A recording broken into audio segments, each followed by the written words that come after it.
मया कृष्णेन निहताः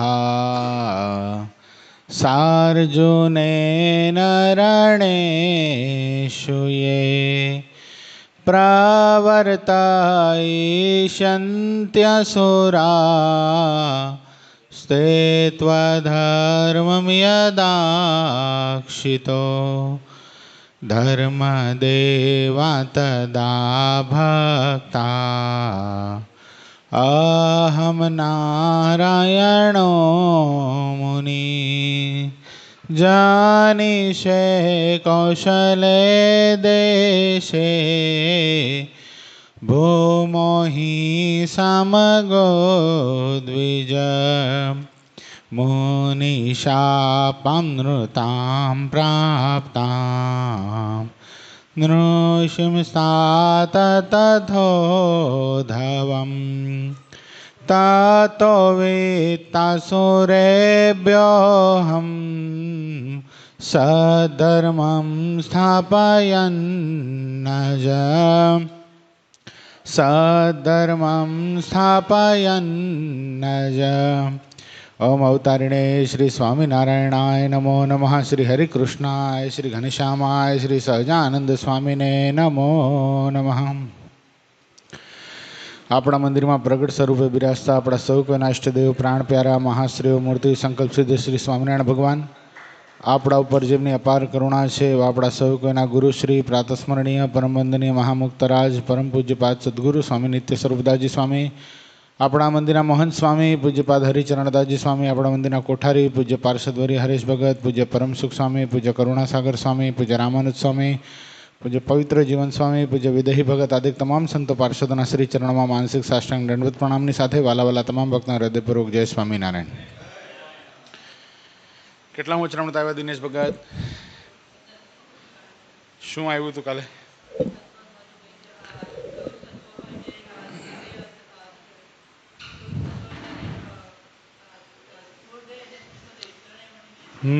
સ્થૂળ દેહ સૂક્ષ્મ દેહ છે, સ્થૂળ દેહમાં અનિશ્ચિતપણે વર્તે છે ત્યારે જ જીવાત્માને વિષય ભોગવવાનું સુખ આવે છે, તો જ વિષયની પ્રાપ્તિ થાય છે, અન્યથા વિષય પ્રાપ્ત કરી શકતો નથી। એટલે એનો અર્થ શું થયો કે સ્થૂળ દેહને સૂક્ષ્મ દેહની અપેક્ષા છે અને સૂક્ષ્મ દેહને સ્થૂળ દેહની અપેક્ષા છે, બંને એકબીજા વગર કાંઈ કરવાને માટે સમર્થ નથી।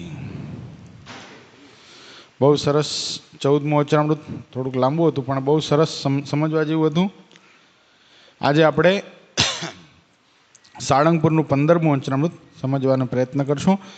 સંવત 1877ના ભાદરવા સુધી ચોથને દિવસ શ્રીજી મહારાજ ગામ શ્રી સાળંગપુર મધ્યે જીવા ખચ્ચરના દરબારમાં ઓરડાની ઓસરીએ ઢોલિયા ઉપર બિરાજમાન હતા। સર્વ શ્વેત વસ્ત્ર ધારણ કર્યા હતા અને પોતાના મુખારવિંદની આગળ મુનિ તથા દેશ દેશના હરિભક્તની સભા ભરાઈને બેઠી હતી। પછી શ્રીજી મહારાજ બોલ્યા છે, લ્યો અમે એક પ્રશ્ન કરીએ છીએ જે બે પ્રકારના ભગવાનના ભક્ત છે, તેમાં એકને તો ભગવાનને વિશે અત્યંત પ્રીતિ છે અને ભગવાનના દર્શન વિના ક્ષણ માત્ર રહેવાતું નથી અને તેનો પ્રેમ બહાર પણ ઘણો દીઠામાં આવે છે, અને બીજો જે ભગવાનનો ભક્ત છે તેને તો આત્મનિષ્ઠા પણ છે અને વૈરાગ્ય પણ પરિપૂર્ણ છે અને ભગવાનને વિશે પ્રીતિ પણ છે, તો પણ તેનો પ્રેમ પ્રથમ કયો એવો જે ભગવાનનો ભક્ત તેના જેવો જણાતો નથી, અને પ્રથમ કયો તેને તો આત્મનિષ્ઠા અને વૈરાગ્ય એ બેય નથી, તો પણ એની ભક્તિ અતિશય શોભે છે, અને આત્મનિષ્ઠા અને વૈરાગ્ય યુક્ત છે તો પણ તેની ભક્તિ તો પ્રથમ કયો જે ભક્ત તેના જેવી શોભતી નથી। એ બે પ્રકારના ભક્તમાં કેની ભક્તિ શ્રેષ્ઠ છે અને કેની ભક્તિ કનિષ્ઠ છે એ પ્રશ્ન છે। પ્રશ્ન સમજાણો ભાસ્કરભાઈ? શું બતાવ્યું? હા, બે પ્રકારના, પેલા તો બે પ્રકારના ભક્ત છે। હાલો, અતિશય પ્રેમ છે, અતિશય, એમાં બીજા કઈ ગુણનું વર્ણન નથી કર્યું, અને બીજામાં શું દેખાડ્યું છે? આત્મનિષ્ઠા અને વૈરાગ્ય યુક્ત છે, પણ પેલો જે છે એની પ્રીતિ અતિશય દેખાય છે, આમ આકળવાક્યળ થઈ જાય, જાણે ભગવાનના દર્શન ન થાય, ભગવાનના દર્શન માટે એવો તલપાપડ થઈ જતો હોય, ક્યારેક કથા આદિકનો પ્રસંગ આવતો હોય, ભગવાનના વીરનો પ્રસંગ આવતો હોય તો એના આંખમાંથી આંસુડાઓની ધારાઓ થતી હોય, આવા એના લક્ષણો છે। અને બીજો છે એ આત્મનિષ્ઠા અને વૈરાગ્ય યુક્ત છે. એનામાં એટલા બધા પ્રેમનો ઉફાળો દેખાતો નથી. તો પ્રશ્ન એ થયો કમ્પેરિઝન બેમાં કોણ શ્રેષ્ઠ છે ને કોણ કનિષ્ઠ છે? કોણ લાગે છે? કયો ભાસ્કરભાઈ? તો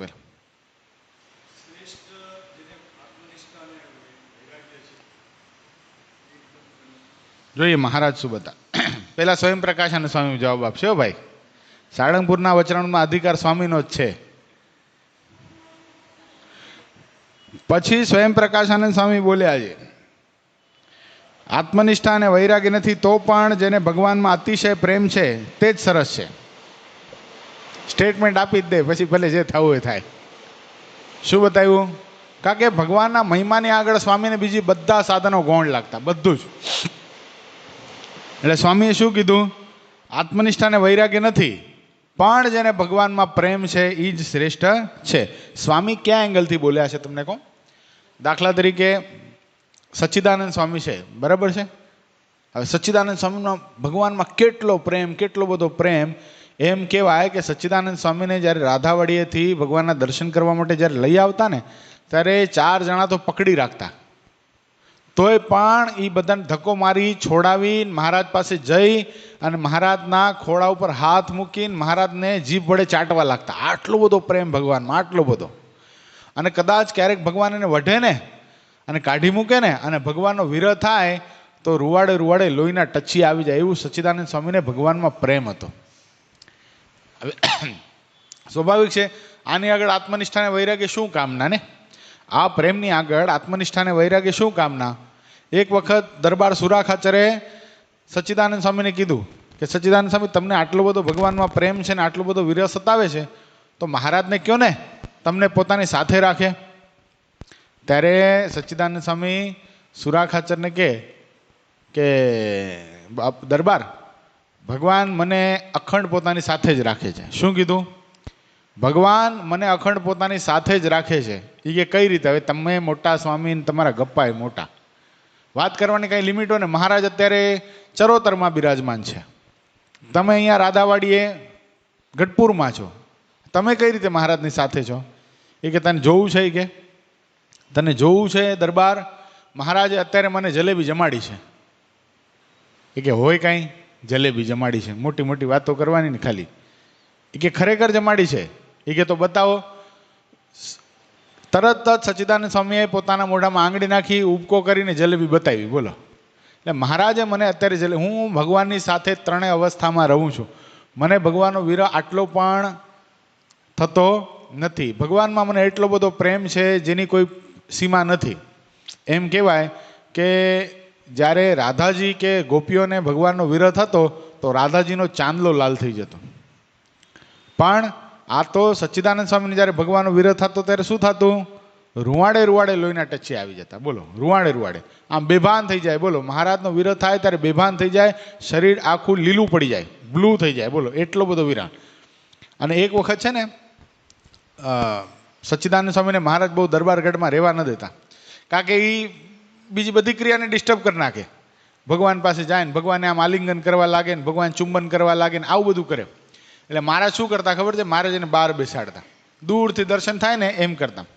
તે એક વખત ગામડેથી સંઘ આવેલો અને મહારાજ માટે ઘણા બધા ભેટ સાગવાદ લાવેલો અને ખૂબ પ્રેમી ભક્તોને જોયા અને ભાવ જોયો. એટલે મહારાજે શું કર્યું? એ બધા ભક્તોને મહારાજ ભેટ્યા, છાતીમાં ચરણારવિંદ આપ્યા અને ખૂબ મહારાજે કીધું કે પાછા આવજો અને તમારા જેવા ભક્તો થકી અમે બહુ રાજી થઈ છીએ. તો એ બધા બહાર નીકળ્યા ને એટલે સચ્ચિદાનંદ સ્વામીએ બધા ભક્તોની પાસે જઈને બધાને પૂછ્યું, મહારાજે તમને શું કીધું? એ કે મહારાજ અમને ભેટ્યા, અમારા છાતીમાં ચરણારવિંદ આપ્યા અને કીધું ફરી વાર તમે ગરડા આવતા રહેજો, તમારા જેવા ભક્તો માટે જ મારો અવતાર છે, તમારા જેવા પ્રેમી ભક્તોને જોઈને હું બહુ રાજી થાઉં છું. સચ્ચિદાનંદ સ્વામી પેલા ભક્તોને કહે કે ભક્તો, તમને મહારાજ ભેટ્યા, છાતીમાં ચરણારવિંદ આપ્યા અને તમારા વિશે આવા મીઠા મીઠા વેણ બોલ્યા, તોય તમને કાંઈ થતું નથી? તો ઓલા બધા ભક્તો કે સ્વામી શું થવું જોઈએ? એમ એ તો જિજ્ઞાસુ હતા કે શું થવું જોઈએ? એ કે મને તો ખાલી મહારાજ એકવાર એમ કે ને આય સચ્ચિદાનંદ આય તો આકાશ પાતાળને ભેગા કરી નાખો. આટલો બધો મહારાજમાં પ્રેમ, આટલો બધો. તમે વિચાર કરો, જીવા ખાચરે મહારાજને મારવા માટે કાવતરું કરેલું મહારાજને મહારાજ સાથે એ કે મહારાજ આપણે છે ને ઘોડાની શરત લગાડીએ. શું? અને ઘોડાને કંઈક એને કંઈક ઘોડાને કંઈક પાઈ દીધેલું અને ઘોડા ઉપર મહારાજને બેસાડો એટલે ઘોડો અચાનક ચાલુમાં તોફાની થઈ જાય અને મહારાજ એના ઉપરથી પડી જાય અને મહારાજનું મૃત્યુ થાય. આવું કાવતરું જીવા ખાચર, જે દાદા ખાચરના કાકા અને એબલ ખાચરના સગા ભાઈ, એણે કરેલું. એટલે બંને નક્કી કર્યું કે હાલો આપણે શરત કરવી છે, કોણ ફર્સ્ટ આવે એમ. તો મહારાજ પણ ઘોડા ઉપર બેઠા અને જીવા ખાચર પણ ઘોડા ઉપર બેઠા. અને આ સમાચાર કોને મળ્યા? સચ્ચિદાનંદ સ્વામીને, કે મહારાજને મારવાનું કાવતરું આ જીવા બાપુએ કરેલું છે. એટલે વિચાર કરો, પોતે જીવ રૂપે થઈને ઘોડાના જીવમાં પ્રવેશ કર્યો, જીવા ખાચરના ઘોડામાં. અને જીવા ખાચરના ઘોડાને ભડકાવી મૂક્યો અને જીવા ખાચરનો પગ એના ઘોડાના પેગડામાં અટકી ગયો અને લોહી લુહાણ થઈ ગયા. આટલો બધો પ્રેમ કે ભગવાન માટે કઈ હદ સુધી જઈ શકે એની કોઈ સીમા હોય નહીં. એમ કહેવાય કે સચ્ચિદાનંદ સ્વામી મહારાજ આ લોકમાંથી વિદાય લેવાના હતા એ પહેલાં એમને સમાચાર મળી ગયા હતા કે મહારાજ હવે આ લોકમાંથી વિદાય લેવાના છે. એટલે શું કર્યું ખબર છે? પોતાના શરીરની 999 નાડીઓને તોડી નાખી, આખા શરીરને ચૂથીને ભગવાન પહેલા અક્ષરધામમાં પહોંચી ગયા. કે મહારાજનો વિરહ મારાથી સહન થશે જ નહીં, ત્યાં હું મહારાજ વગર રહી કેમ શકીશ? એટલે પહેલા અક્ષરધામમાં પહોંચી ગયા. આ બાજુ મહારાજ બધાને કહેતા હતા કે મારા વિરહમાં કોઈએ આત્મહત્યા કરવાની નથી, કોઈએ પોતાના શરીરનો નાશ કરવાનો નથી, કોઈએ પોતાના શરીરનું છેદન કરવાનું નથી. મહારાજના પ્રેમમાં એટલા બધા પાગલ બન્યા કે પોતાના શરીરને છેદી નાખી અને શરીર આખું ચૂથી નાખ્યું કે પાછું કદાચ મહારાજ શરીરમાં મોકલે તો આ શરીરમાં રહી ન શકું એમ. એટલા માટે શું કર્યું? પોતાના શરીરને બિલકુલ બગાડી છેદી નાખી અને અક્ષરધામમાં ગયા.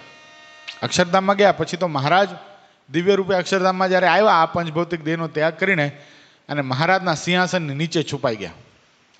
લીલાની વાતોમાં આવે, મહારાજના સિંહાસનની નીચે છુપાઈ ગયા અને મહારાજ પછી અતિશય કોપાયમાન થયા. મહારાજ કે અમારો ચોર કોક અહીંયા આવ્યો છે. શું? અમારો કોક ચોર અહીંયા આવ્યો છે. અને સચ્ચિદાનંદ સ્વામી બહાર આવ્યા. મહારાજને કે મહારાજ હું જ આપનો ચોર છું, બીજા મુક્તોને શા માટે વઢો છો? કે સચ્ચિદાનંદ સ્વામી અમે નહોતું કીધું મૃત્યુલોકને વિશે કે જ્યાં સુધી અમે આજ્ઞા ન કરીએ ત્યાં સુધી કોઈએ પણ પોતાના શરીરનો ત્યાગ નથી કરવાનો. જાઓ અત્યારે ને અત્યારે દેહમાં. અરે મહારાજ, એ દેહને તો મેં છૂંદી નાખ્યો છે, હવે દેહમાં કેવી રીતે રહેવાય? એ જે થાય એ જ તમારો દંડ છે, જાઓ. અને સચ્ચિદાનંદ સ્વામી ખૂબ રોયા. મહારાજે સચ્ચિદાનંદ સ્વામીના માથા ઉપર હાથ મૂકી અને અક્ષરધામનું પાણી પાયું. શું? આ તો બધી લીલાની વાતો છે. અને પછી સચ્ચિદાનંદ સ્વામી એમ કહેવાય કે આ લોકમાં આવ્યા, પાછા શરીરમાં પ્રવેશ કરીને રહ્યા, પણ એ તૂટેલા શરીરની અંદર સચ્ચિદાનંદ સ્વામી રહ્યા. પણ જેટલા દિવસો રહ્યા ત્યાં સુધી એને અહીંયાનું અન્ન અને અહીંયાનું જળ કેવું લાગ્યું? અહીંયાનું અન્ન એને વિષ્ટા જેવું લાગ્યું અને અહીંયાનું જળ એને પેશાબ જેવું લાગ્યું. બોલો, અક્ષરધામનું કેટલું બધું સુખ હશે અને મહારાજનું સુખ કેટલું હશે? તો આવા પ્રેમી હતા. એટલે અહીંયા સ્વયં પ્રકાશાનંદ સ્વામી, સચ્ચિદાનંદ સ્વામી જેવા પ્રેમીની વાત કરી અને એણે શું કર્યું? આત્મનિષ્ઠા અને વૈરાગરૂપ સાધનને ઉડાડી નાખ્યા કે જરૂર નથી. પણ સચ્ચિદાનંદ સ્વામીનો, સ્વયં પ્રકાશાનંદ સ્વામીનો કહેવાનો આશય એવો હતો કે આવા પરાકાષ્ઠાવાળા પ્રેમી હોય ને એના જીવનની અંદર આત્મનિષ્ઠા અને વૈરાગ સ્વયંભૂ હોય છે. હવે આપણને લાગે પણ ખરું કે સ્વયં પ્રકાશાનંદ સ્વામીને મહારાજને મૂકીને ક્યાંય પ્રેમ થાય? શક્ય લાગે છે? ક્યાંય ન થાય ભાઈ. પણ અહીંયા મહારાજ જે વાત કરી રહ્યા છે એ આખી અલગ છે. મહારાજ એમ કહે છે કે ખાલી પ્રેમ દેખાય છે. શું? ભગવાનમાં ખાલી પ્રેમ દેખાય છે અને એ સાધન અવસ્થામાં છે. તો કદાચ ક્યાંક પંચ વિષયનો યોગ આને થઈ જાય તો કદાચ ભગવાનને મૂકી દે તો આગળ મહારાજ બતાવશે. જો પછી શ્રીજી મહારાજ બોલ્યા છે, જેને વૈરાગ્ય અને આત્મનિષ્ઠા નથી તેને શ્રેષ્ઠ કહો છો, તે શી સમજણથી કહો છો ભાઈ? કઈ એવી તમારી સમજણ છે કે જેને આત્મનિષ્ઠા છે, વૈરાગ્ય છે? આત્મનિષ્ઠારૂપ જ્ઞાન એટલે જે પોતાના દેહને પોતાનું ન માને અને 3 દેહથી પર થઈ મુક્ત ભાવે ભગવાનનું ભજન કરે, એને તમે ગૌણ માની દીધો. વૈરાગ્ય એટલે ભગવાન સિવાય ક્યાંય એને પ્રીતિ નથી એવા ભક્તને તમે ગૌણ કહી દો છો. ખાલી જેને પ્રીતિ છે, હવે પ્રીતિ કઈ કક્ષાની છે? ખાલી મારામાં રૂપ જોઈને એણે હેત કર્યું છે કે ખાલી મારો ઐશ્વર્ય પ્રતાપ જોઈને હેત કર્યું છે? એ તમને કાંઈ ખબર નથી અને આત્મનિષ્ઠાવાળાને વૈરાગવાળાને ગૌણ કરી દો છો.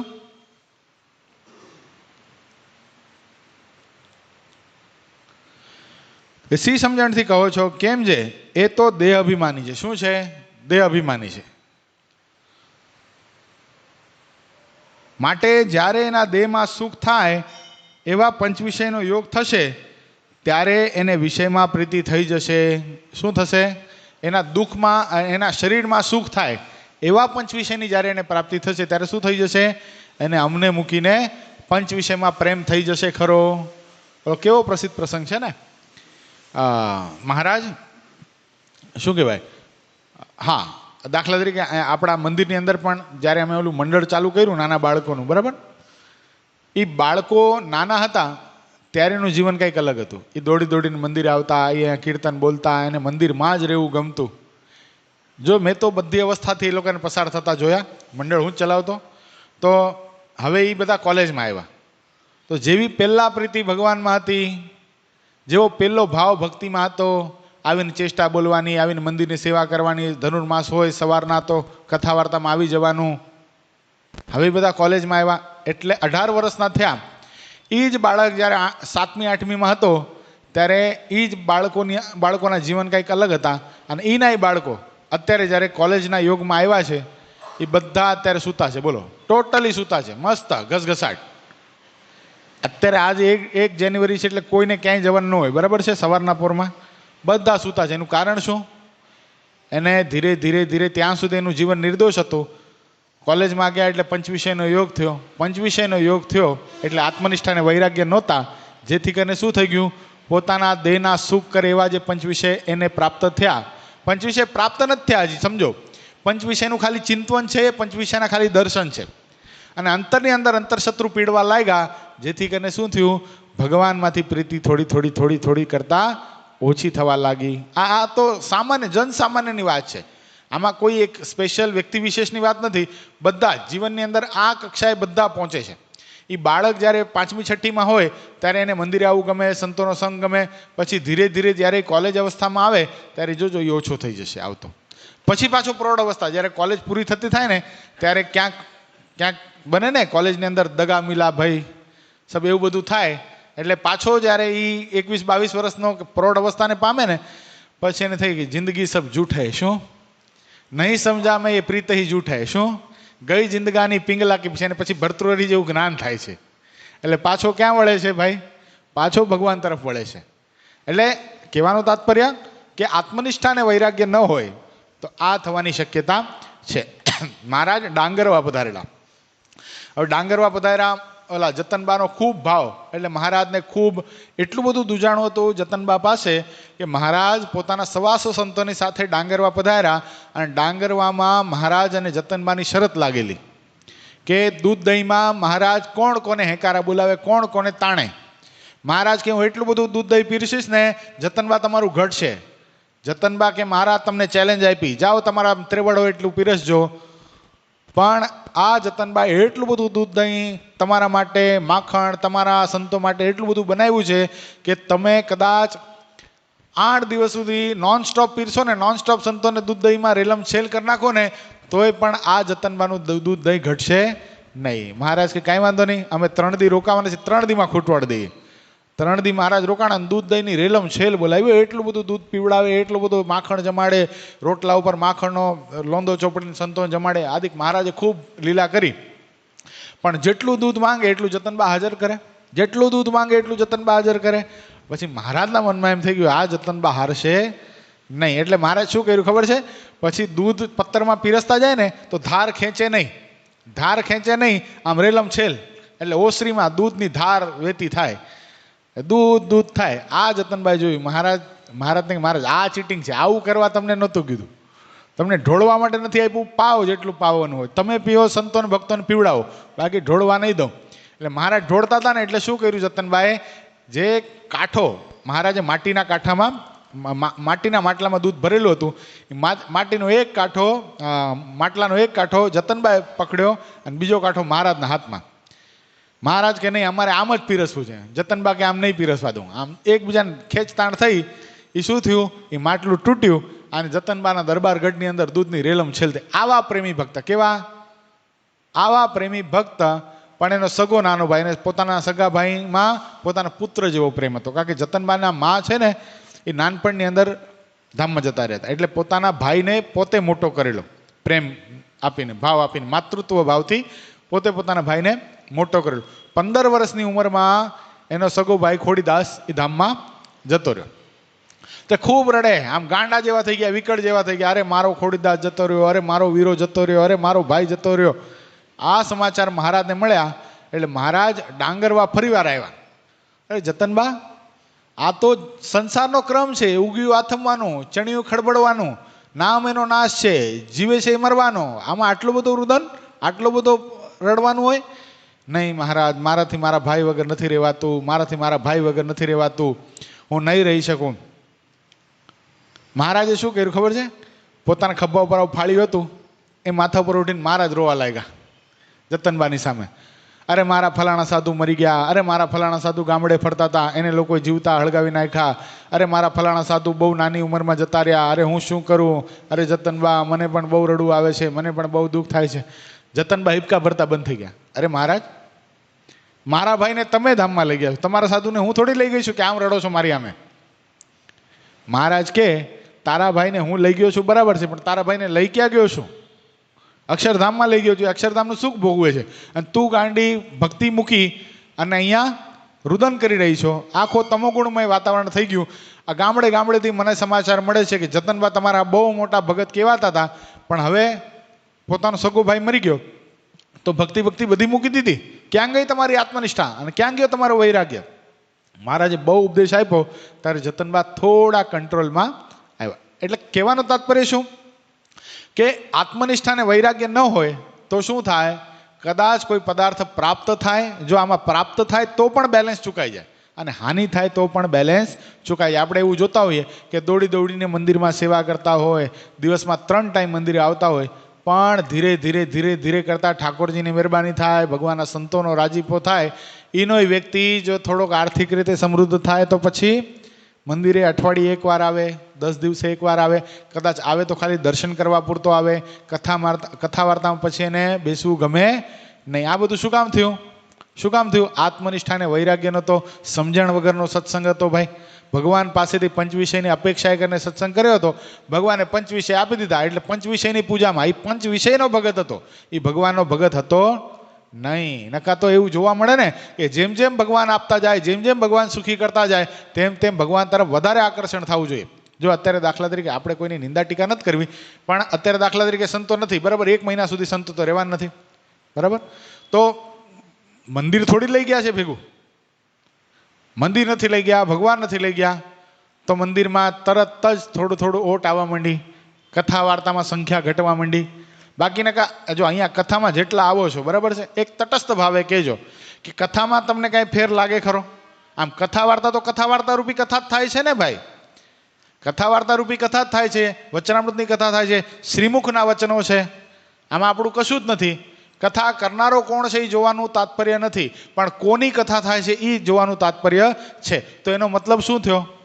સંતો આપણા પર ક્યારે રાજી થાય? જ્યારે સંતોની ગેરહાજરીમાં પણ આપણે અહીંયા કથામાં આવીએ, જેવી રીતે મંદિર ચાલતું હતું એવી જ રીતે મંદિર ચાલવા માંડે, તો એનો મતલબ શું? તો સંતોના મનમાં એક એવો સંતોષ રહે કે અમે આ ભક્તોને અમારામાં નથી જોડ્યા, અમે ભગવાનમાં જોડ્યા છે. આ સંતોની આપણા તરફથી અપેક્ષા હોય, પણ આપણે શું કરીએ? સંતોને રાજી કરવા માટે સંતોની સામે એમ કે સ્વામી તમે નહોતા ને ત્યાં સુધી મંદિરમાં મજા જ નહોતી આવતી, પણ તું આવ્યો ક્યારે? શું કહીએ? તમે નહોતા ત્યારે મંદિર સૂનું સૂનું લાગતું હતું, કથા વાર્તામાં બિલકુલ મજા જ નહોતી, પણ હું ગયો ત્યાર પછી તું કથામાં આવ્યો જ નથી. જો સ્વામીને બધી રિપોર્ટ હોય, કોણ બેસે છે, કોણ નથી બેસતું, શું કરે છે, બધી જ ખબર હોય. પણ આપણે શું કરીએ? સંતોને પાસે ખુશામત કરવા માટે, સારા થવા માટે એમ કે તમારા વગર મજા જ નહોતી આવતી, પણ તું આવીને ખાલી દર્શન કરીને લટાર મારને જતો રહેતો તો તને મજા આવે ક્યાંથી ભાઈ? તું સવારના 45 મિનિટ અને સાંજના 45 કે 2 માંથી એક કથા તું ભરતો તો તને ખબર પડે કે કથા વાર્તા થતી હતી કે નહોતી થતી, અને કથા વાર્તા થતી હતી તો કેવી થતી હતી એ ખબર એને ક્યારે પડે? બેસે તો પડે ને, બેસ્યા વગર પડે? એનો મતલબ શું કે એના જીવનમાંથી પણ આત્મનિષ્ઠા અને વૈરાગ્યની ઓછપ છે. સમજાય જેવી વાત છે. આ બહુ સનાતન સત્ય કહીશ. જીવનની અંદર આપણે જ્યાં સુધી એવું માનીએ છીએ કે આપણા જીવનમાં સંતો હોય, 100%ની વાત છે, સંતો હોય તો જ આપણું જીવન ચારિત્ર શુદ્ધિવાળું રહે, તો જ આપણે આગળ વધી શકીએ, સમજો.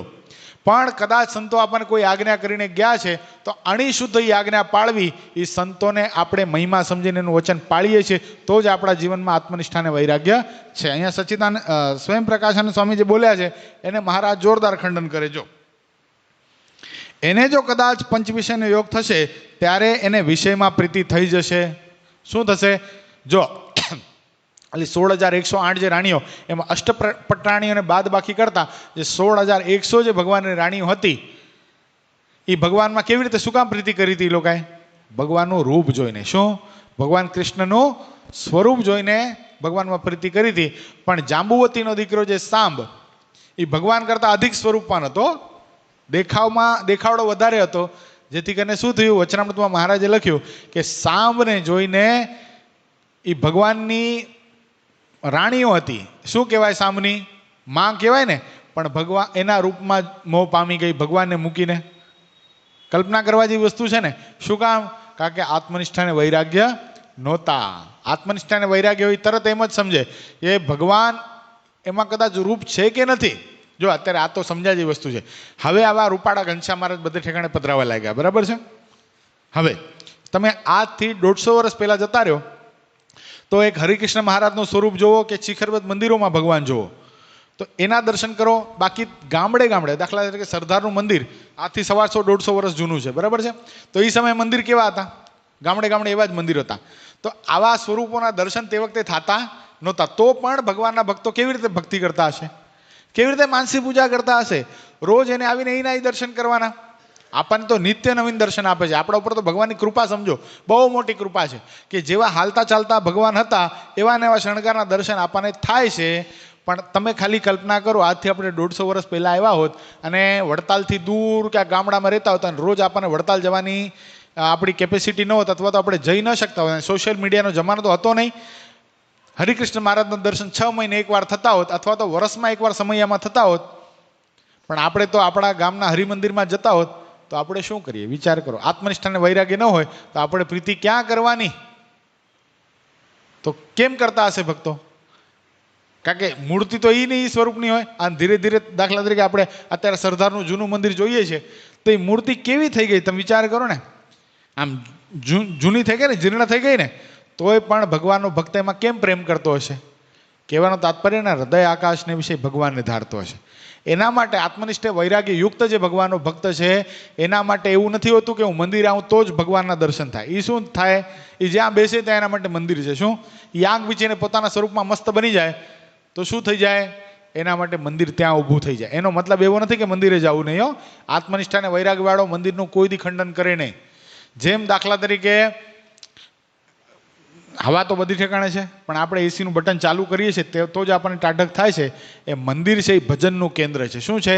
અહીંયા મહાન મુક્ત આત્માઓ ભજન કર્યું હોય તો આત્મનિષ્ઠાને વૈરાગવાળો જ્યારે અહીંયા આવીને ભજન કરે છે ને ત્યારે એને વિશેષ ભગવાનની મૂર્તિનું સુખ આવે છે. એટલે આત્મનિષ્ઠાને વૈરાગવાળો શ્રેષ્ઠ છે, મહારાજ બતાવે. પછી ભગવાનને વિશે એવી પ્રીતિ નહીં રહે. જેને વિષયમાં પ્રીતિ થઈ જાય છે, પછી સ્વયં પ્રકાશાનંદ સ્વામી બોલ્યા છે, જેને વિષયમાં પ્રીતિ થઈ જાય છે એને અમે પ્રેમી કહેતા જ નથી. શું? જેને વિષયમાં પ્રેમ થઈ જાય એ થોડી પ્રેમી કહેવાય ભાઈ. સ્વયં પ્રકાશાનંદ સ્વામીની સમજણ પણ કાંઈ ખોટી નથી. એ છે ને પોતાની સ્થિતિમાં કહેતા હતા. જેમ દાખલા તરીકે એક કાગડો હોય, કાગડો બરાબર છે, મધદરિયે જહાજ ચાલ્યું જતું હોય અને એ કાગડો એ જે જહાજની શું કહેવાય ધજા ઉપર બેઠો હોય અને ચારે બાજુ પાણી હોય તો કાગડાને કોઈ પૂછે તને શું દેખાય છે તો એ શું કહે? ખાલી પાણી છે, ઓનલી વોટર, ખાલી પાણી છે. તેનો મતલબ ખાલી પાણી છે ભાઈ? બધું છે ને, પણ એને શું કામ ખાલી પાણી દેખાય છે? એની દ્રષ્ટિ પણ બરાબર છે. સો જોજો, એનો જવાબ પણ બરાબર છે. નાવ કે કાગ કી ગતિ ભઈ મેરી, જહાં દેખું તહાં જલનિધિ ખારા. શું અયોધ્યા પ્રસાદજી મહારાજના શબ્દો છે. તો શું કામ એવું કીધું છે કે એની દ્રષ્ટિએ કરીને જેને ભગવાનમાં પ્રેમ નથી ને વિષયમાં પ્રેમ થઈ જાય છે, સ્વયં પ્રકાશાનંદ સ્વામી કે એને અમે પ્રેમી કહેતા જ નહીં. વિષયમાં પ્રેમ કરે એને કઈ પ્રેમી કહેવાય? એ તો પ્રાકૃત ભક્ત છે ભાઈ. એની કઈ ભક્તિની નક્કી નહીં ભાઈ. એને કદાચ થોડોક સમય અહીંયા આવીને મોજ કરે, એને આ ભગવાનનું સ્વરૂપ ગમી ગયું તો અહીંયા આવી જાય, અને ક્યાં કદાચ એને કાંઈ વધારે પ્રાપ્તિ થઈ અને કોઈ દેનારું મળે તો અહીંયાથી શિરડી પણ પહોંચે. એનું કાંઈ નક્કી નહીં. એટલે સ્વામી શું કહે છે કે આત્મનિષ્ઠાને વૈરાગ વગરના પ્રેમીને અને વિષયમાં જેને પ્રેમ થઈ જાય એને અમે પ્રેમી જ કહેતા નથી. અમે તો ગોપીઓ જેવા ભક્ત હોય તેને પ્રેમી કહીએ છીએ. તો ગોપીઓ કોણ હતી? ભગવાન કૃષ્ણમાં અતિશય પ્રેમવાળી એ ગોપીઓ એટલે પૂર્વજન્મની અંદર દેવાંગનાઓ હતી. શું હતી?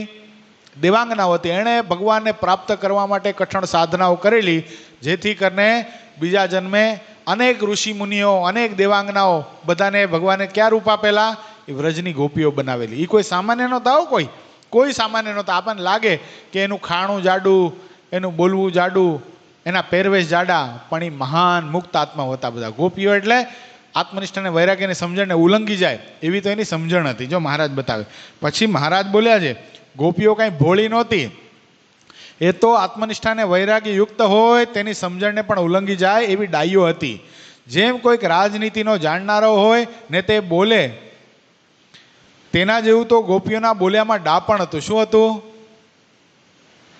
એ ગોપીઓ એટલી બધી ડાઈ હતી ને એટલો બધો ભગવાનમાં પ્રેમ હતો ને એને, એ સવારના મહી માખણ વેચવા જાય તો એ એમ ગાતી કે લ્યો કોઈ હરી, લ્યો કોઈ કૃષ્ણ, ભગવાનને વેચવા નીકળી. શું? ભોળીડે ભરવાડણ હરીને હે વેચવાને ચાલી રે, ભોળીડે ભરવાડણ હરીને. શું? ભોળી રે ભરવાડણ. ભોળી ભરવાડણ કોણ? આ ગોપી. એ શું કરતી? ભગવાનને વેચવા ચાલી. ઉદ્ધવજી ગોપીઓને સમજાવવા માટે આવ્યા. ભગવાન કૃષ્ણએ ઉદ્ધવને કીધું, ઉદ્ધવજીએ ભગવાન કૃષ્ણને મોકલ્યા કે ઓલી ગોપીઓ છે ને મારા વીરમાં છે ને અંજળ હરામ કરી નાખ્યું છે, બહુ રુદન કરે છે, તમે જાઓ એને કંઈક સમજાવો. હવે દૂરથી ઉદ્ધવજી જ્યારે વ્રજભૂમિમાં આવતા હતા, વૃંદાવનમાં આવતા હતા, દૂરથી ગોપીઓ જોયું, આ કોણ છે? કૃષ્ણ જેવું લાગે છે. હા બેવ. અને ઉદ્ધવજી હતા ને એ કૃષ્ણના આમ જુડવા ભાઈ હોય ને એવા લાગતા. હા બેવ કૃષ્ણ ભગવાન જેવા. પણ કૃષ્ણ ભગવાન થોડાક શ્યામ હતા અને ઉદ્ધવજી થોડાક ગોરા હતા, એટલો જ ફેર હતો. એટલે ઉદ્ધવજી જ્યારે આવ્યા, ગોપીઓ જોયું કે આ કૃષ્ણનું સ્વરૂપ ધારણ કરીને કોણ આવે છે. પહેલાં તો મનમાં એમ થઈ ગયું કાનો આવ્યો કે શું, પણ પછી મનમાં થઈ ગયું આ કૃષ્ણ હોઈ શકે નહીં. ઉદ્ધવજીને આશ્ચર્ય થઈ ગયું કે આ ગોપીઓ મને ઓળખી કેમ ગઈ? જ્યાં જ્યાં હું ને કૃષ્ણ ભેગા જઈએ ક્યારેક કૃષ્ણ ન જાય તો હું કૃષ્ણનું કામ પતાવી આવતો, એવો હું જુડવા લાગતો, આ ગોપીઓ મને ઓળખી ગઈ, મને જોઈને નહીં આકડું વાકડું થઈ, નહીં દોડીને મને મળવા માટે આવી, કેમ એવું થયું છે? ત્યારે ગોપીઓ ઉદ્ધવજીના અંતરના સંકલ્પને જાણીને કીધી, તને શું લાગે છે હે ઉદ્ધવ, તો અમને છેતરી જાય છે એમ? આ કૃષ્ણ જેવા સ્વરૂપ ધારણ કરીને તું આવ્યો છો તો અમે તેને કૃષ્ણ માની લઈશું એમ? અરે અમારા હૃદય આકાશને વિશે કૃષ્ણ છે, અમે જ્યાં દ્રષ્ટિ નાખીને ત્યાં અમને કૃષ્ણ દેખાય છે. ત્યારે ઉદ્ધવજી એમ ગોપીઓને કહેવા લાગ્યા, એ ગોપીઓ તમે આ કૃષ્ણના રુદનમાં રડો નહીં, કૃષ્ણ કોઈ જળ પદાર્થ નથી, એ તો ચૈતન્ય તત્વ છે, એ તો પરબ્રહ્મ છે, અને એ તો ચરાચર સૃષ્ટિમાં વ્યાપેલો છે અને અંતર્યામી પરમાત્મા છે. ગોપીઓ દાંત કાઢવા લાગી. એ કે ઉદ્ધવ થઈ ગયું તારું કે હજી કાંઈ બોલવું છે? એ કે ઉદ્ધવ તું શું વાત કરે છે? ચરાચર સૃષ્ટિમાં આ કાનો રહેલો છે, અમે તો જ્યાં દ્રષ્ટિ નાખીએ ને ત્યાં અમને કાનો દેખાય છે. અમે માખણ બનાવીએ છીએ ને અને માખણ વલોવીએ છીએ ને ત્યારે અમને છાશમાં કૃષ્ણના દર્શન થાય છે. એ છાશમાં જ્યારે ફોદા થાય છે ને માખણના, એ ફોદામાં અમને કૃષ્ણના દર્શન થાય છે. એ માખણ જ્યારે બને છે ને ત્યારે માખણમાં અમને કૃષ્ણના દર્શન થાય. તું શું અમને કૃષ્ણના દર્શન કરાવતો હતો? અને પછી ઉદ્ધવજીએ લખ્યું કે હે ભગવાન, મને જો પુનર્જન્મ આપવો હોય ને તો આ વૃંદાવનની વૃક્ષ વેલીનો મને અવતાર આપજે. શું કામ? કે આ વૃંદાવનની જે ગોપીઓ છે ને એની ચરણરજ આ વૃક્ષ વેલી ઉપર પડે છે, માટે મને એવો અવતાર આપજે. એવી તો રાજનીતિવાળીને બોલવામાં એટલી ચતુર હતી ગોપીઓ. ગોપીઓ કોઈ સામાન્ય નહોતી. જો અહીંયા મહારાજ બતાવે, જો જેમ કોઈક રાજનીતિનો જાણનાર હોય ને તે બોલે, એવું તો ગોપીઓના બોલ્યામાં ડાપણ હતું. અને ભગવાનને પણ જેમ યથાર્થપણે જાણ્યા જોઈએ તેમ જાણતી હતી. ખાલી આ નંદ યશોદાનો બાળક છે અને અમારી સાથે મસ્તી કરે છે, અમારી માટકીઓ ફોડી નાખે છે, અમારા ઘરમાં આવીને પોતાના સખાઓ સાથે માખણ ખાઈ જાય છે, એવી એટલો જ ખાલી ભાવ નહોતો. જેમ યથાર્થપણે ભગવાનને જાણવા જોઈએ એમ ગોપીઓ ભગવાનને જાણતી હતી. જોજો યથાર્થપણે જાણતી હતી, આપણે સાબિત કરી દઈએ. નકા શું હતું? ઓલી કલાવતી નામની ગોપી, બરાબર છે, એક વખત કૃષ્ણને પકડી અને યશોદા મૈયા પાસે જતી હતી કે હાલ આજે તો તને રંગે હાથો પકડ્યો, લાલા મેં રંગે હાથે લાલા તને પકડ્યો છે, આજે તારી મા પાસે લઈ જાઉં, તને માર ના ખવડાવ ને તો મારું નામ કલાવતી નહીં. હવે કલાવતી ભગવાન કૃષ્ણ લઈ જતી હતી, ત્યાં સામે કલાવતીનો સસરો દેખાણો એટલે એને ઘૂંઘટ આમ કરવું પડે, ઘૂંઘટ આમ કરવું પડે. એટલી વારમાં લાલાએ શું કર્યું? લાલો છટકી ગયો અને પોતાના છોકરાનું કાંડું, કલાવતીના છોકરાનું કાંડું કલાવતીને પકડાઈ દીધું. લાલો ક્યાં પહોંચી ગયો? ભાઈ પોતાના ઘરે પહોંચી ગયો અને માને કે માં મને બહુ ભૂખ લાગી છે.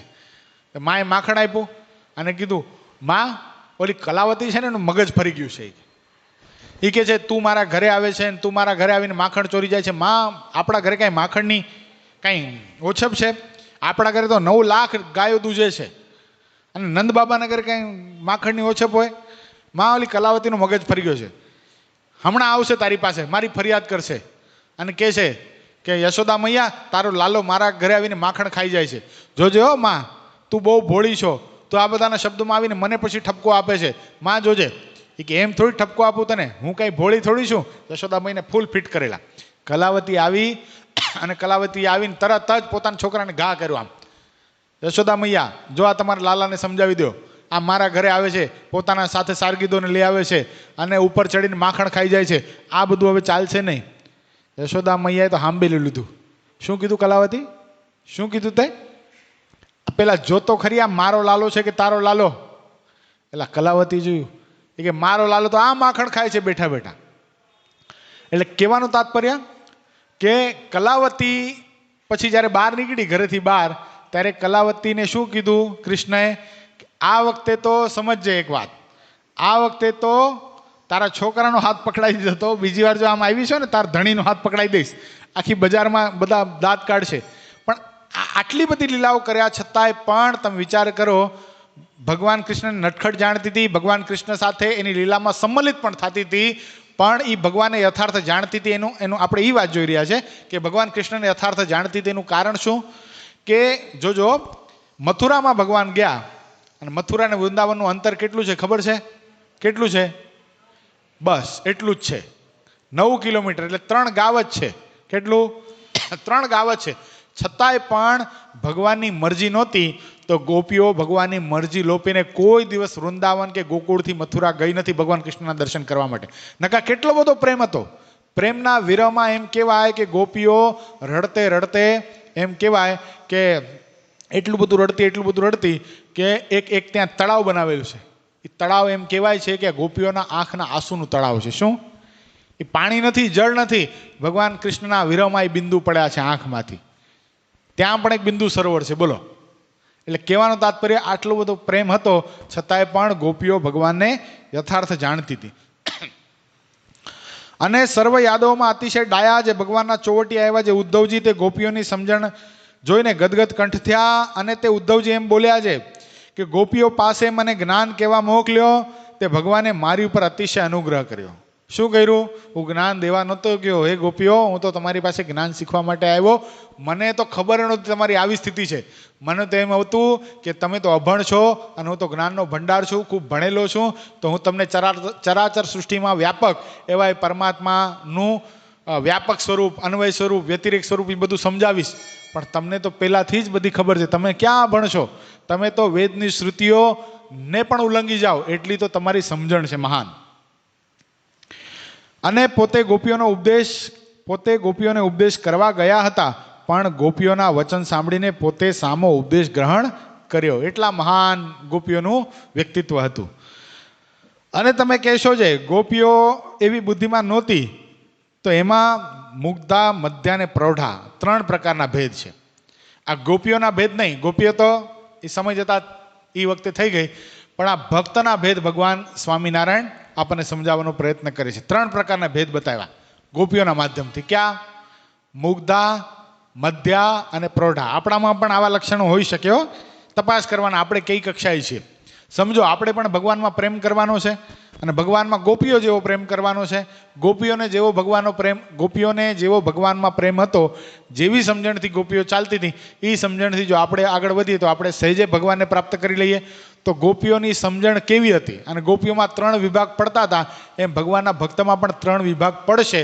અને 3 વિભાગમાં આપણો વિભાગ કયો એ આપણે આ વચનામૃતના માધ્યમથી સમજવાનું. જો 3 પ્રકારના ભેદ હતા, તેમાં મુગ્ધા, મધ્યા અને પ્રૌઢા. ક્યાં?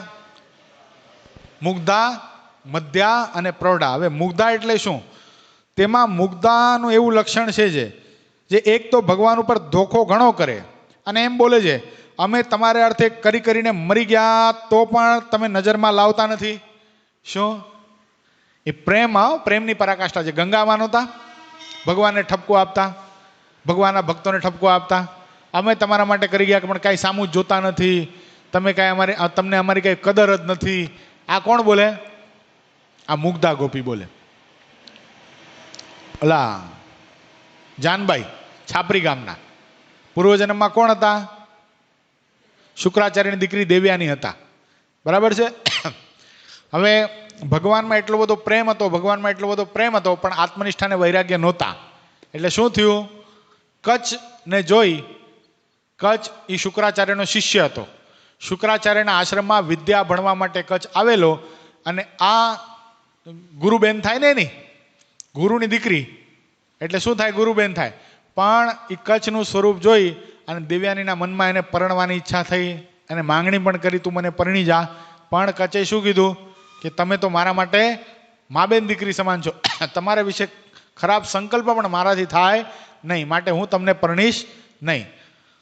શું કર્યું? કચ્છને શ્રાપ આપ્યો, જા તું વિદ્યા જે ભણ્યો છે ને બધું ભૂલી જઈશ. અને કચ્છે સામે શ્રાપ આપ્યો, જા તું બ્રાહ્મણની દીકરી છો ને, જા તું બ્રાહ્મણ સિવાય અન્ય પુરુષને પતિ બનાવીશ. પછી તો બહુ પ્રસંગ લાંબો છે. યયાતિ રાજા સાથે દેવ્યાનીના લગ્ન થયા, એ જન્મ પૂરો થયો. પણ એ જન્મ પૂરો થતાં થતાં દેવ્યાનીને ખૂબ પશ્ચાતાપ થયો, અરે અરે મારે તો ભગવાનમાં પ્રેમ કરવાનો હતો અને ક્યાં પ્રીતિ કરી બેઠી. ત્યારે આકાશવાણી થઈ, દેવ્યાની ચિંતા નહીં કર, તું યોગ ભ્રષ્ટ જીવાત્મા છો, ઘોર કડીકાળ જ્યારે વ્યાપશે ને ત્યારે તારો જન્મ એ પુરુષોત્તમ નારાયણને મળવા માટે જ થશે, અને તું છાપરી ગામની જાનબાઈ બનીશ.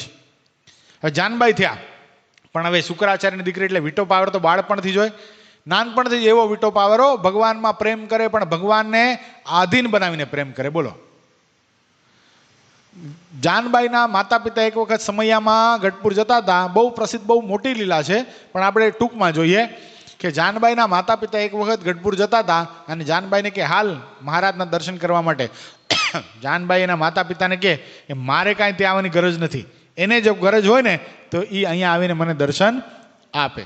ભગવાન દાદા ખાચરના લગ્ન કરાવવા માટે ક્યાં જતા હતા? ભટવદર જતા હતા ને, રસ્તામાં છાપરી ગામ આવે. મહારાજ ઘોડો લઈ ક્રોસ આવેલા, જાનને કે તમે આગળ જાઓ થોડુંક, હું આવું છું.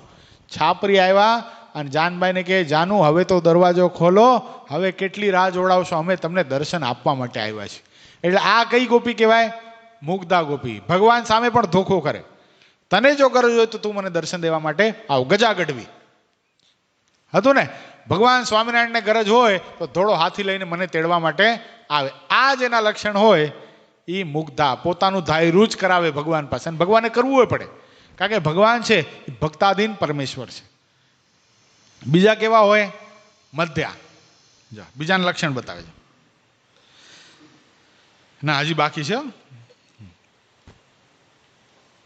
એક તો ભગવાન ઉપર ધોખો ઘણો કરે ને એમ બોલે છે અમે તમારે અર્થે કરી કરીને મરી ગયા તો પણ તમે નજરમાં લાવતા નથી, અને એમ કરતા જો વધુ છેડે તો ભગવાન સાથે રીસ પણ કરે ને તોછડા વચન પણ બોલે. જાણીએ છે હમણાં વિમુખ થશે, એવું લાગે આપણને હમણાં વિમુખ થઈ જશે, પણ થાય નહીં. શું કામ? કારણ કે એનો ભગવાન સાથેનો પ્રેમ એવો છે, એ ભગવાનને મૂકીને ક્યાંય જઈ શકે નહીં.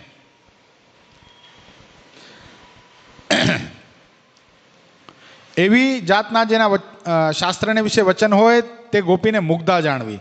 અને જે મધ્યા હોય તે તો કોઈ દિવસ ભગવાન સામે ક્રોધ ન કરે, કોઈ દિવસ ક્રોધ ન કરે ને, અને તોછડું વચન પણ ન બોલે, અને ડાપણે કરીને યુક્તિએ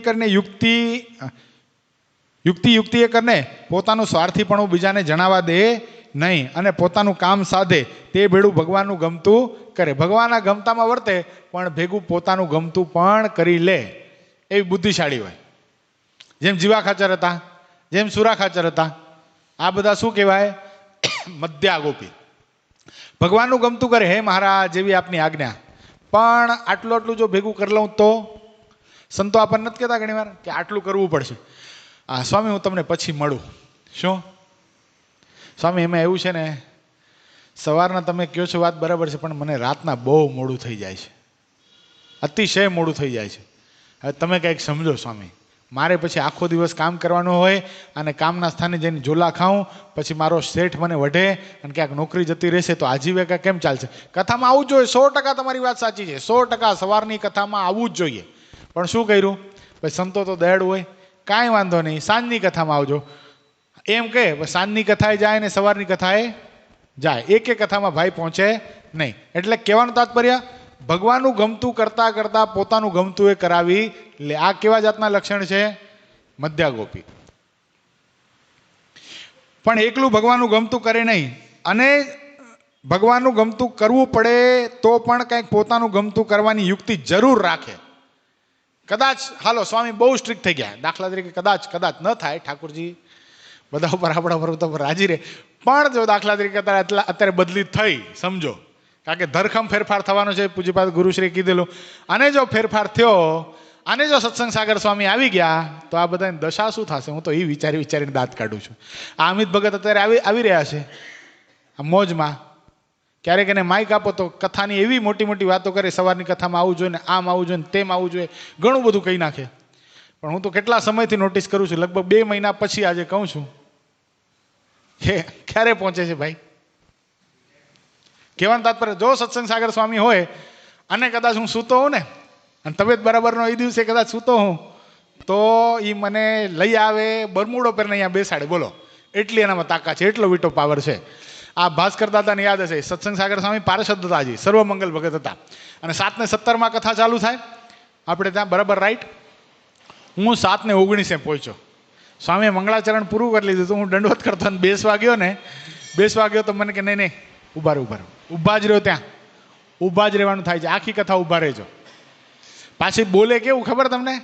એ કે ઉમંગ ભગત છે ને, એ તો શેઠ કહેવાય. શેઠ શું કહેવાય? એ શેઠ છે ને, એ તો પછી જાય ઓફિસે, નોકર પહોંચી જાય, ઝાડુ પોતા કરી નાખે, દીવાબત્તી કરી નાખે, પછી શેઠ તો સીધા સીટ ઉપર બેસવા જાય ને. તો આપણે તો બધાને નોકર કહેવાય કે હવે એના કરતાં 2 ઝાપટ માર લે તો સારું, આપણને એવું લાગે. હવે આખી કથા ઊભી રાખ્યો, મને આખી કથા 8માં 10 મિનિટ હતી ને, ભાસ્કર દાદાથી ન રહેવાનું, એ બિચારા ઊભા થઈ અને સત્સંગ સાગર સ્વામીને કે ઓલાને બિચારાને બેસવાનું કયો ને.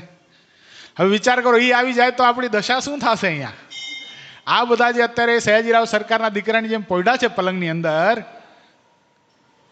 આ સિદ્ધાર્થને લઈ આવ્યો, એ સિદ્ધાર્થને ઉચકી લાવે. બોલો, સીધા ચોખ્ખું કહી દે, એ કોઈના બાપની સાડી બાર નહીં ને, એ ગુરુથી ગભરાય નહીં, એ ચોખ્ખું કહી દે, ગુરુશ્રી મારું જીવન આવું છે, હું ચોખ્ખું કહેનારો છું, એને આવું હોય તો આવે, ન આવું હોય તો કાંઈ નહીં, પણ હું આમ કહીશ. બોલો, એ સત્સંગ સાગર સ્વામીનો વિટો પાવર છે. અને હું તો કહું, ખરેખર ભગવાનને બધા પ્રાર્થના કરજો કે ખરેખર એક ટર્મ જોઈએ, સીધા થઈ જઈએ આપણે. જેવો સત્સંગ આપણને જોઈએ છે ને, ડોંબીવલીના સત્સંગની જેવી આપણે કલ્પના કરીએ છીએ એવો થઈ જાય એક ટર્મ. એટલે કહેવાનું તાત્પર્ય અહીંયા કે પોતાનું ગમતું કરે ખરો, પણ એ સત્સંગ સાગર સ્વામીની સામે કાંઈ ન ચાલે, આપણને બધાને પ્રૌઢા સ્થિતિ સુધી પહોંચાડી દે. આપણે અત્યારે હરિચરણ સ્વામીની આગળ શું કરીએ છીએ? એ બિચારા સાધુ ભોળા, બીજા નંબરમાં બહુ માયાળુ, ત્રીજા નંબરમાં એની દયાની પ્રકૃતિ.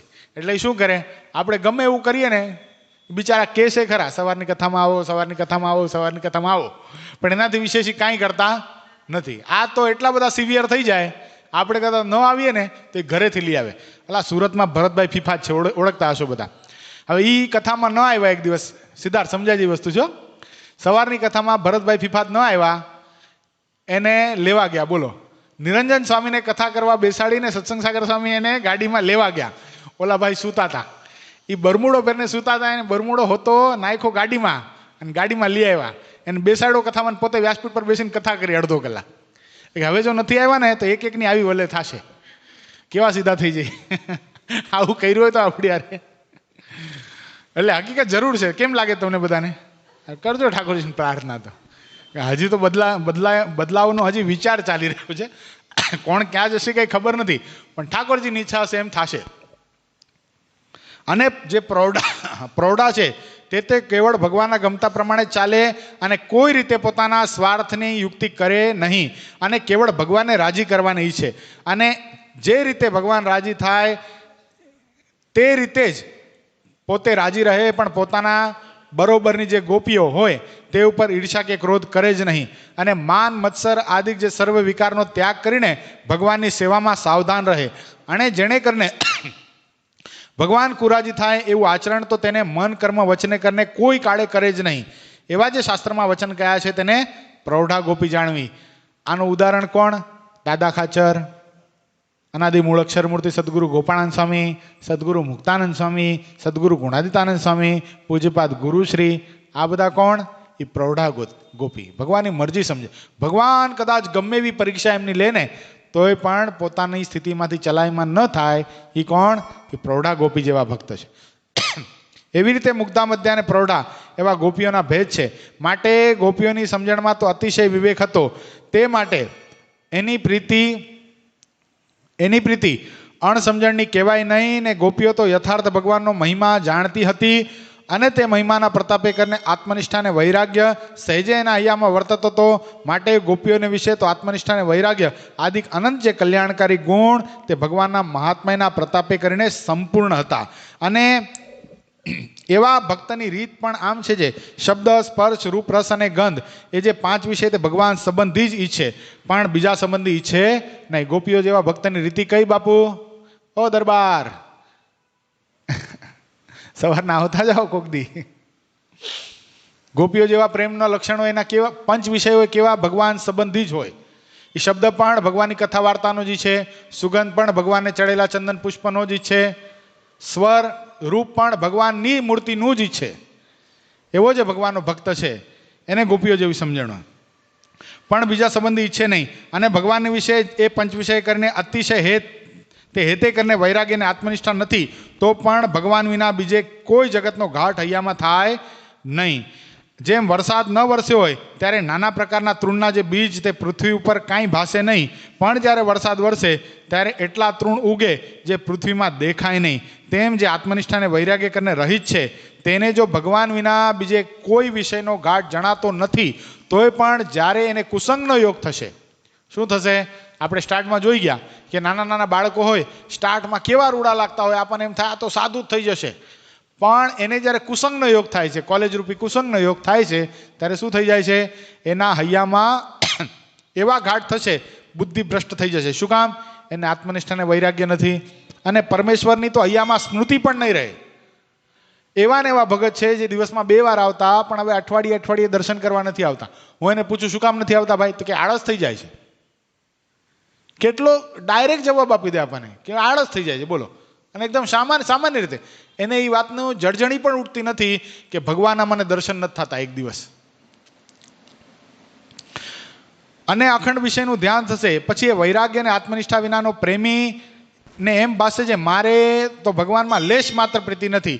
માટે આત્મનિષ્ઠા અને વૈરાગ્ય વિનાનો જે પ્રેમી છે તે ભક્ત જણાતો હોય તો પણ અતિશય ન્યૂન છે. આને જેને આત્મનિષ્ઠા અને વૈરાગ્ય છે ને ભગવાનમાં પ્રીતિ પણ સાધારણ જેવી છે તે તો એમ જાણે છે જે મારા જીવાત્માને વિશે આ ભગવાનની મૂર્તિ અખંડ બિરાજમાન છે એમ જાણીને ઉપરથી તો ભગવાનની મૂર્તિના દર્શન સ્પર્શાદિકને વિશે આતુરતા જેવું જણાતું નથી ને શાંતપણું જેવું જણાય છે, તો પણ એની પ્રીતિના મૂળ અતિશય ઊંડા છે. તે કુસંગના યોગે કરીને પણ એની પ્રીતિ ઓછી થાય એવી નથી. માટે એ ભક્ત શ્રેષ્ઠ છે અને એકાંતિક છે. એ આત્મનિષ્ઠા અને વૈરાગ્યવાળો કેવો છે? તો એને એક નક્કી છે કે આ મારો દેહ છે, એમાં મારો આત્મા રહ્યો છે અને મારી આત્માને વિશે સાક્ષી રૂપે અખંડ પરમાત્મા રહેલા છે. હું જે ક્રિયા કરું છું એ ભગવાનને સાક્ષી રાખીને કરું છું અને ભગવાન મારા અંતરાત્માની છે પ્રગટ બિરાજમાન છે. માટે મને કોઈ કુસંગે કરીને કોઈ બાત પમાડી શકતું નથી. એટલે એ જ એકાંતિક ભક્ત છે. પણ આત્મનિષ્ઠા અને વૈરાગ્ય વગરનો શું છે? એને કદાચ કુસંગનો યોગ થશે તો બીજા વિષયમાં પણ પ્રેમ થઈ જશે ખરો. માટે મહારાજ કે બહુ સરસ, મહારાજ 26મા વચનમાં પ્રથમના 26માં વાત બતાવી છે. મહારાજ કે અહીંયા આવીને ભગવાનનું રૂપ પણ ગમે છે, અહીંયા આવીને ભગવાનના કીર્તન પણ બોલે છે અને કદાચ ક્યાંક લગ્ન પ્રસંગમાં જાય અને ડીજેમાં પણ ડોલવા માંડે ને અને બહારનું ખાઈ લે અને બહારના સ્વાદે કરીને પણ સ્વાદ માને, ભગવાનના પ્રસાદને પણ એને સ્વાદ આવે, ભગવાનના રૂપમાં પણ એને આનંદ થઈ જાય અને માઇક રૂપમાં પણ એને આનંદ થઈ જાય, તો મહારાજ કે રસિક ભગત ખોટો છે. એટલે આત્મનિષ્ઠા વૈરાગ્ય વગરનો ભગત છે. માટે એનો કોઈ કાળે વિશ્વાસ કરી શકાય નહીં. આત્મનિષ્ઠા અને વૈરાગ્યવાળો ભગત છે એનો જ મહારાજ કે વિશ્વાસ કરાય અને એ જ એકાંતિક ભક્ત છે. ઇતિ વચનામૃતમ સાળંગપુરનું 15મું જે તે પૂર્ણ થયું. સહજાનંદ સ્વામી મહારાજની જય. શ્રીપતિમ શ્રીધરમ સર્વદેવીશ્વરમ ભક્તિધર માત્મજમ વાસુદેવમ હરે માધવમ કેશવમ કામદમ કારણમ સ્વામિનારાયણમ નીલકંઠમ ભજે. સહજાનંદ સ્વામી મહારાજની જય.